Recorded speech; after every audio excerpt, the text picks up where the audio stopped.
Essa NBR 6028, que é a NBR base do nosso encontro, ela era de 2003. Então, tem um tempo relevante aí que essa NBR não mudava. Apesar disso, ela não mudou tanta coisa. A NBR 6028 é de 2021, porque ela foi publicada na última terça-feira.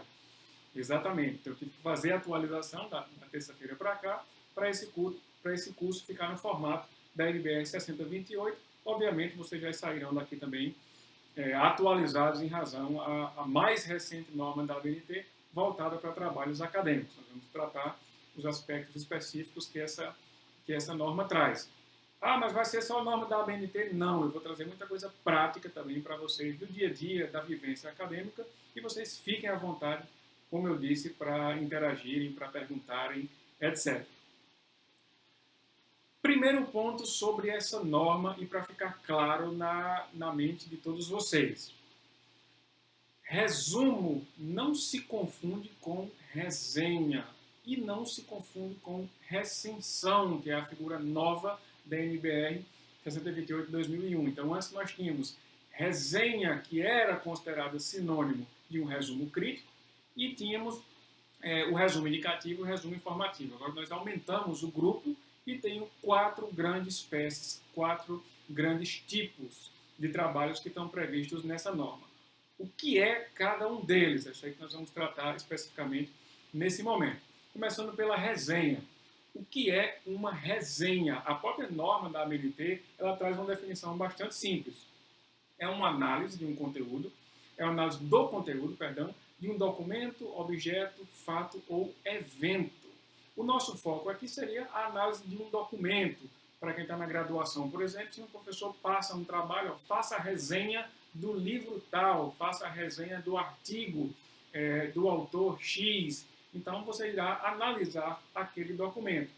Pode ser feita também a resenha de um filme, pode ser feita a resenha de um fato, de um evento. Então, uma resenha é, em poucas palavras, dentro da definição da ABNT, uma análise. Você vai escrever um pequeno texto analisando aquele documento. Esse é o conceito, a definição mais simples de todas. É a de resenha. A novidade é a recensão. O que muda do resumo, ou da resenha, perdão, para a recensão? A recensão é uma análise, também de conteúdo, obviamente, mas essa análise ela vai ser crítica, descritiva e ou comparativa, seguindo aí o texto da própria ABNT. Então, a recensão é o antigo resumo crítico, faça um resumo crítico, o termo atualizado é recensão. Então, a recensão é essa análise crítica, descritiva, comparativa. Então, vejam, a recensão ela é mais complexa do que a resenha. A resenha eu vou analisar de uma maneira mais simples. Na recensão eu vou criticar, eu vou descrever, eu posso comparar 2 artigos, comparar 2 livros, um livro e um artigo. Qualquer documento eu posso usar como parâmetro. E uma diferença também de recensão para resenha é que a recensão, ela geralmente, usando a expressão aí também trazida pela ABNT, por estar entre aspas, ela geralmente é feita por um especialista. Então, não é muito comum, ou não deveria ser, um aluno, por exemplo, primeiro período, início do curso, para quem está aqui, faça uma recensão sobre a obra tal. Não seria um trabalho mais adequado, digamos assim. Seria um trabalho mais simples, adequado para o início, a resenha. Faça uma resenha da obra tal, do artigo tal, que é uma análise mais superficial. Em relação a essas 2 espécies, as 2 primeiras espécies, que não são o nosso objeto principal, eu estou trazendo só para que vocês tenham mais familiaridade, consigam diferenciar de maneira mais clara, para a resenha e para a recensão, a ABNT traz direcionamentos. Por exemplo, elas devem trazer a ideia do documento analisado e também, a partir dessa análise, eu tenho que descrever aspectos relevantes. Aí é uma observação, é uma definição muito geral. Descrever aspectos relevantes vai servir tanto para resenha, como para recensão, como para resumo indicativo, como para resumo informativo. Até aí a ABNT não contribuiu muito. Devem ser compostas por uma sequência de frases concisas, sem enumeração de tópicos. Também é a observação que vai servir praticamente para todos os tipos. Nem resenha, nem recensão, nem resumo, ele vai ter enumeração de tópicos. e deve ser elaborada, falando-se em resenha e recensão, porque o resumo pode ser o próprio autor, resenha e recensão são elaboradas por outras pessoas que não o autor que elaborou, que criou aquele texto. Então não faz sentido o autor de um livro fazer uma resenha sobre o seu livro, o autor de um livro fazer uma recensão sobre o seu livro. A resenha e a recensão são trabalhos, são textos criados por outras pessoas analisando um objeto, um documento, um evento ou um fato. Então essas observações são para os dois, resenha, recensão em geral. Voltando para o nosso quadro base. Então, resenha, uma análise do documento, do fato. Recensão, entendam como uma análise mais aprofundada, onde eu tenho crítica, descrição, comparação, e geralmente é feita por especialistas. Então, essas duas modalidades. Falando-se de resumo, aqui nós temos basicamente duas espécies. O resumo indicativo, que ele traz pontos principais, como eu disse, não traz detalhes, na verdade, nenhum resumo vai trazer muitos detalhes sobre o trabalho completo, por exemplo. O resumo indicativo ele traz pontos principais e a característica mais importante do resumo indicativo é que ele não dispensa a consulta ao original. O que quer dizer isso que a BNT traz? No resumo indicativo, eu não tenho todos os elementos. O resumo indicativo ele não é completo. Eu preciso do trabalho original, eu preciso consultar o trabalho original para ter acesso a informações relevantes. Eu não consigo essas informações simplesmente a partir do resumo. Ele traz indicações, vejam como o nome ajuda. O resumo indicativo ele traz indicações dos principais elementos. Resumo informativo. Esse é o nosso objeto. Quando se fala em resumo como um trabalho acadêmico, inclusive independente, seja ele simples ou seja ele expandido, que são as duas modalidades que nós vamos tratar, eles são resumos da qualidade da espécie informativo. E a BNT ela traz indicações, o que tem que ter no resumo informativo. Quando eu vou redigir um resumo informativo, seja ele de maneira independente, ou seja ele dentro do meu TCC, por exemplo, ou da minha dissertação de mestrado, ou da minha tese de doutorado. Professor, quer dizer que o resumo do meu TCC segue a mesma lógica de um resumo de uma tese de doutorado e de um resumo de artigo? É exatamente isso que eu estou dizendo para vocês. Uma vez que vocês aprendem como fazer um resumo, que é o que vai acontecer hoje, vocês vão conseguir fazer resumos informativos para todas essas espécies de trabalho. Um artigo científico de 15 páginas, uma TCC de graduação, uma monografia de graduação, uma dissertação de mestrado e uma tese de doutorado. Por isso que eu disse que essa informação era importante. Aprendeu a fazer resumo, você vai saber fazer todas as espécies de resumos que se adota no ambiente acadêmico. Então a BNT traz, primeiramente, o trabalho ele deve informar finalidades. Então eu tenho que trazer um resumo com a finalidade desse trabalho. Qual o objetivo? Essa pesquisa serve para quê? Ela busca o quê? Tem que trazer o método, tá aí, metodologia. Então, finalidade, método, resultados e conclusões. São esses os elementos que a ABNT traz. Obviamente, já adiantando para vocês, nós vamos aprofundar mais cada um desses elementos e ampliar essa lista de elementos. Então, finalidades, método, resultados e conclusões. Uma dúvida que é muito comum, talvez seja a dúvida de alguns de vocês. Finalidade eu entendi bem, a metodologia eu entendi bem, qual o método que vai ser utilizado, mas resultado não é a mesma coisa que conclusão, geralmente se confunde muito esses dois. Resultados e conclusões são sinônimos ou não? Resposta, não. Resultado é onde você chegou a partir desse trabalho. Eu analisei esse tema e cheguei nesse resultado. É lícito? É ilícito? Existe posicionamento contrário? Existe a favor? A forma de tratamento, o sistema de responsabilidade é esse. Então eu chego a uma resposta. A conclusão seria a minha percepção como pesquisador para essa resposta. E agora, o sistema de responsabilidade do Código Civil, por exemplo, é esse. Eu cheguei a esse resultado. A responsabilidade, nesse caso, ela é objetiva. Qual a minha conclusão? Esse sistema de responsabilidade, por exemplo, é adequado? Ele está de acordo com a Constituição? por exemplo, está de acordo com o direito internacional, aí para quem é da área jurídica. Então eu tenho finalidades, métodos, resultados e conclusões. É isso que a BNT traz como elementos. Principal diferença, por isso está grifado aí embaixo, acho que eu estou cobrindo aqui um pouco, você já vai conseguir ver. Principal diferença entre resumo indicativo e resumo informativo. O resumo informativo, ele dispensa a consulta ao original. Como assim? Eu não preciso consultar o original para saber sobre o que o trabalho trata, quais os seus principais pontos e aqui conclusões, por exemplo, ele chegou? Não. Geralmente as universidades divulgam nas bibliotecas digitais os resumos dos trabalhos e aí você clica lá e tem acesso ao trabalho completo. O ideal é que a partir do resumo você já saiba onde o autor chegou, o que aquele autor concluiu. Ah, mas esses elementos eles são analisados assim de um por um. Acreditem, são.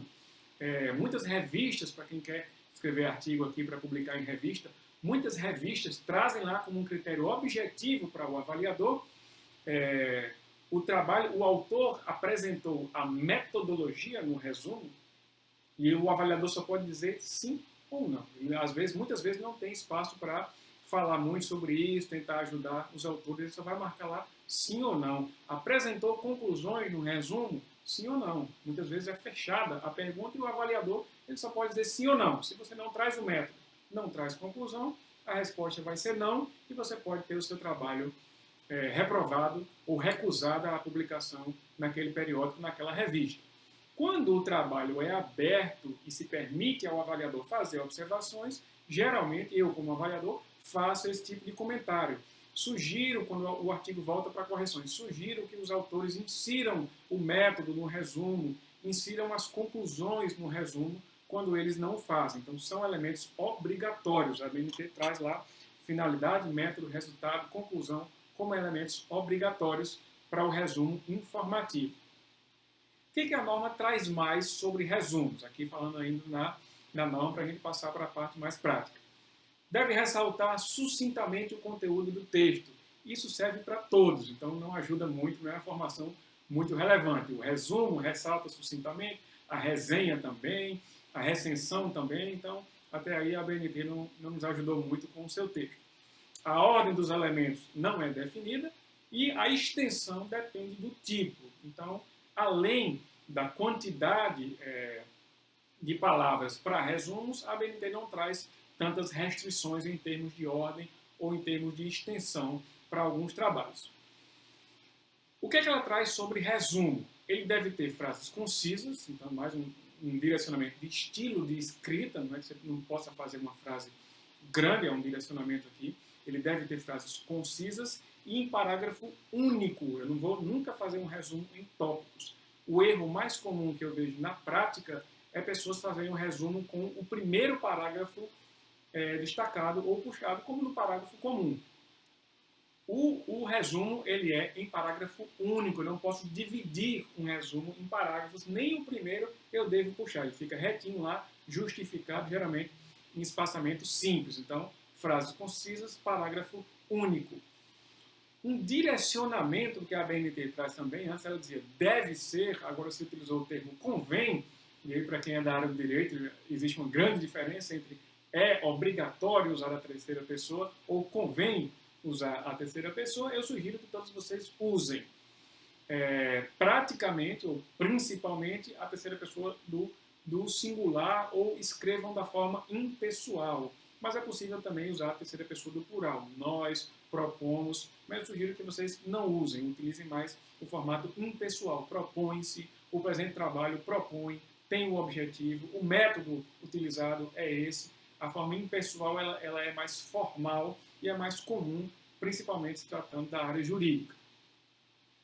Uma coisa que sempre acompanha o resumo, geralmente, principalmente para resumos inseridos dentro de trabalhos, são as palavras-chave. Então vocês já utilizaram ou já viram pelo menos essa expressão. É uma palavra que representa o tema, o conteúdo. Aquele trabalho ele trata sobre o quê? Se eu quiser falar sobre a responsabilidade civil dos pais por atos dos filhos, então eu vou trazer lá como palavra-chave a responsabilidade civil, pais, filhos, a lei tal. Então eu trago elementos que me ajudam a compreender o conteúdo daquele documento. Uma dica bem prática: quando vocês forem fazer ou criar palavras-chave para o trabalho de vocês, algumas revistas elas proíbem até que você use exatamente as mesmas palavras do seu título. Então imagine que você está lá pesquisando no Google e você queria encontrar, por exemplo, o seu trabalho. Que palavras você digitaria? Que termos você digitaria? Consumidor, empresarial, crime. Então, que palavras são muito importantes ou são associáveis ao conteúdo do seu documento? Usando essa técnica é bem interessante para criar palavras-chave desse tipo de trabalho. O que a BNT traz sobre palavras-chave? Elas devem ser excedidas ou antecedidas, da expressão palavra-chave. Então, você vai ter logo abaixo do resumo palavra-chave, 2 pontos, separada entre si por ponto e vírgula e finalizada por ponto. Basicamente isso. Uma novidade que a norma mais recente, que é essa que foi publicada terça-feira, agora trouxe, é que as iniciais devem ser em letra minúscula. Exatamente isso que está grifado aí. As iniciais devem ser em letra minúscula. Ah, mas tem algum exemplo? A própria norma traz um exemplo de como deve ser organizada a palavra-chave. Antes eu destacava o termo palavra-chave em negrito. Mas vejam, a ABNT não exige isso. Então, sugiro que vocês também não destaquem mais o termo palavra-chave em negrito, a não ser que a revista, por exemplo, assim o exija. Palavra-chave, 2 pontos, sempre escrevendo com letra minúscula, gestação, tá aí um exemplo, cuidado pré-natal, outro exemplo, separadas por ponto e vírgula. Quando for nome próprio, no caso do Aedes aegypti, IBGE, Brasil, eu posso usar caixa alta, e no final, ponto. Então, aí, ponto, final, e acabamos os elementos formais que dizem respeito ao resumo. Vou escrever agora um resumo. Eu vou escrever esse resumo de que tamanho? A norma também traz direcionamentos, basicamente 3. Se esse resumo é de um trabalho acadêmico, de uma monografia, de um artigo científico, de uma dissertação, eu posso usar de 150 a 500 palavras. Perdão, eu falei artigo científico, mas logo abaixo tem artigos de periódicos. Eu tenho um limite menor, de 100 a 250 palavras. Para outros documentos, 50 a 100. Então, recapitulando, trabalhos acadêmicos, monografia, dissertação, tese, eu posso usar a partir de 150, não usem menos para uma monografia, para uma dissertação ou tese, a partir de 150 até 500 palavras. Então, às vezes, você vê um resumo muito grande numa dissertação, comparando com o tamanho padrão, e você acha que não seria possível. Seria sim, até 500 palavras é o padrão que a ABNT recomenda, permite.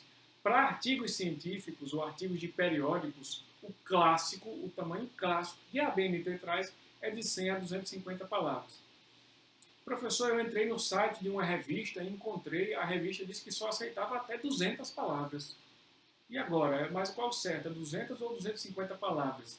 A regra da ABNT diz 250 palavras. A revista ela não é obrigada a seguir a regra da ABNT. Então, em caso de conflito como esse, vocês sigam a regra da revista. Eu estou no congresso tal, vou mandar um texto, vou mandar um artigo, e ele só aceita o resumo até 200 palavras. Siga a regra do seu evento. São eles que fazem as regras, são eles que vão avaliar. O padrão da ABNT é 100 a 250. Geralmente, todos os eventos, todas as universidades seguem esse padrão da ABNT. Então, quando pensarem em resumo simples, que é a nossa primeira modalidade, pensem em 100 a 250 palavras.